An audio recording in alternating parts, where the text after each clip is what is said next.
Peringatan, animasi ini dibuat dengan tujuan sharing pengalaman pribadi sang pengirim cerita. Dimohon untuk menghargai cerita tanpa menyudutkan beberapa pihak. Selamat menikmati.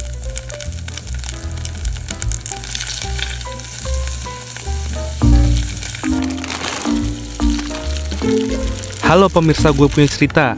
Kenalin, nama gue Damar, biasa dipanggil Damski. Gue tinggal di Yogyakarta.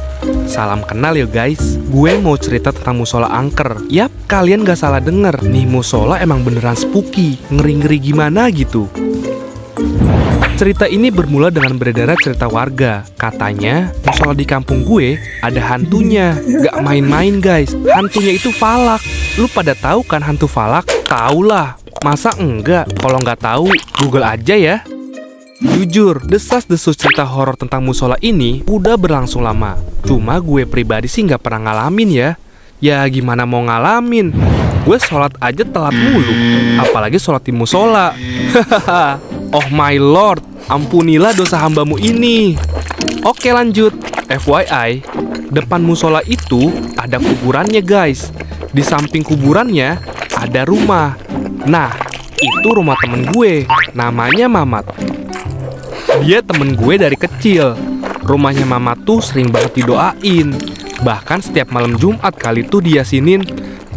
Katanya sih, karena rumahnya dekat kuburan, jadi harus dibentengi dengan doa-doa biar makhluk halus tidak bertamu sebelum diundang.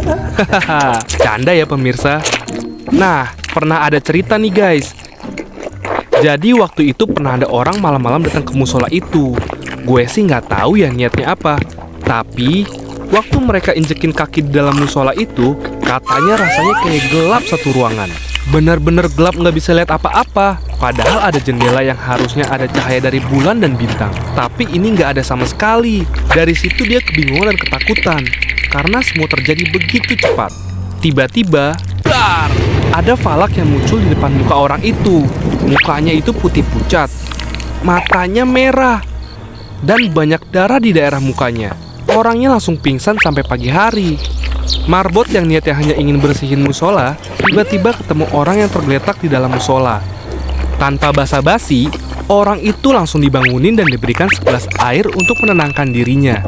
Setelah semua keadaan tenang, dia langsung menceritakan semua yang terjadi pada malam itu. Habis itu, cerita ini jadi cepet banget nyebar ke warga lain. Kejadian seperti ini gak cuma sekali guys, tapi udah 4 kali ada cerita yang serupa dengan orang yang berbeda-beda. Yang bikin gue bingung, kok ada yang ke musola tengah malam? Ngapain? Hello, please deh. So, gak heran kalau warga sering banget bilang kalau ini musola tuh angker. Gue masih agak shock dan gak percaya gitu aja sih. Karena kayak kok bisa sih sampai ada kejadian kayak gini berulang kali. Nah, ditambah gue ini orangnya penasaran. Jadi gue sama Mamat mau ngebuktiin sendiri. Bener gak sih ada Falak di musola itu? Kalau emang bener, bisa jadi experience tak terlupakan buat gue. Malam-malam gue sama Mamat janjian ketemuan di depan rumahnya sekitar jam 11 malam. Cuma ya sebagai warga plus 62 yang baik, gue agak ngaret sih. Singkat cerita, kita langsung ketemuan dan langsung ke musola itu. Dan tanpa perbekalan apapun, cuma bawa badan aja. By the way, gue bohong ke ortu gue sih. Gue bilangnya izin nginep di rumah Mamat. Dan ya diizinin sih, namanya juga cowok. Ya kali deh nggak boleh, bisa kena mental gue. Back to the story. Sesampainya di sana, masih aman aja nih. FYI, kita nggak nyalahin lampu musola karena takut ketahuan warga. Jadi kita kesini gelap-gelapan, ngandelin sinar bulan dari jendela musola sama flash dari HP. Mamat selingak-selinguk liatin semua sudut ruangan. Gue juga ngikutin gitu. Sampai tiba-tiba ada yang niup nafas di leher gue cuy. Pas gue nengok, nggak ada siapa-siapa. Mamat yang lihat gue langsung nanya, "Kenapa lu Dam? Gak apa-apa kan lu?" Gue yang so cool berusaha bohong. Gak apa-apa, nyamuk doang ini mah. Tapi gak berserang lama, Mamat kayak mau kesandung gitu. Gue kaget dong. "Hati-hati Mat." Terus Mamat natap gue ketakutan. "Dam, barusan ada megang tangan gue." Gue refleks mengelak biar suasana gak mencekam. "Ah, yang bener lu. Santai aja kali." Padahal gue sendiri takut. Hal ini yang bikin kita lama-lama kok jadi merinding ya. Dan udaranya tuh berubah jadi dingin banget. Fix, bikin ketek basah lu jadi beku. Suasana malam ini benar-benar senyap, hening.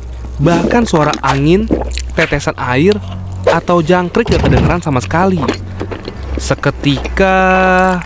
bles. Suasananya jadi gelap banget. Sampai-sampai senter dari HP kita gak ada gunanya. Swear deh, rasanya kayak tutup mata. Refleks Mamat megang tangan gue. Oke, ini agak awkward, tapi gue mending digandeng Mamat deh daripada digandeng yang lain. Mulut kita mulai komat kamit baca doa, sengenanya aja di kepala. Pas kita mau balik badan keluar dari musola, ada pocong plus tuyul woi. Anjir, apaan nih? Bukan main. Dua setan muncul secara bersamaan. Ini emang bukan kayak falak sesuai isu yang beredar di daerah gue, tapi mereka nggak kalah seremnya. Gue coba merem sambil gemeteran pegang tangan si Mamat. Gak selang berapa lama, gue beraniin diri melekin mata buat mastiin tuh setan masih ada apa enggak. Alhamdulillah, gue liat keadaan aman karena setan tadi udah hilang. Tapi sialnya, waktu gue liat si Mamat, ternyata dia udah pingsan. Anjir, dari tadi gue megangin tangan dia, tapi dianya pingsan.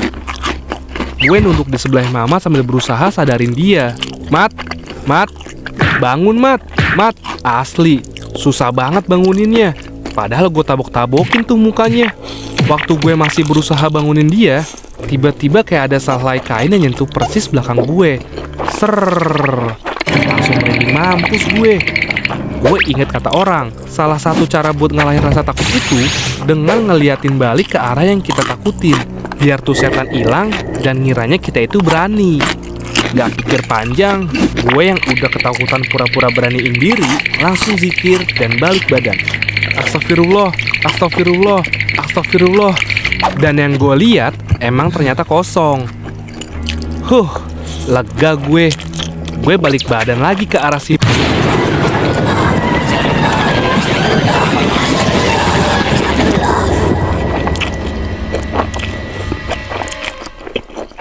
Tanpa kita sadari, ternyata kita berdua pingsan di sana. Nah, kita tuh terbangun sekitar jam 4:30, di mana ada marbot yang nemuin kita.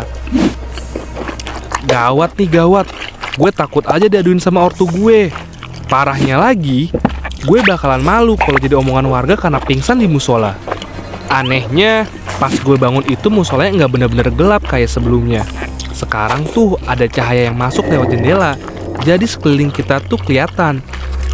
Akhirnya, kita memutuskan untuk wudhu dan ikut sholat subuh di dalam keadaan yang masih linglung. Kosong rasanya. Abis itu, kita pulang deh ke rumah masing-masing.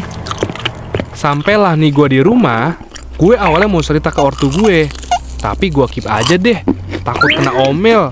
Ampun deh, gue nggak lagi-lagi gue nantangin setan. Tobat.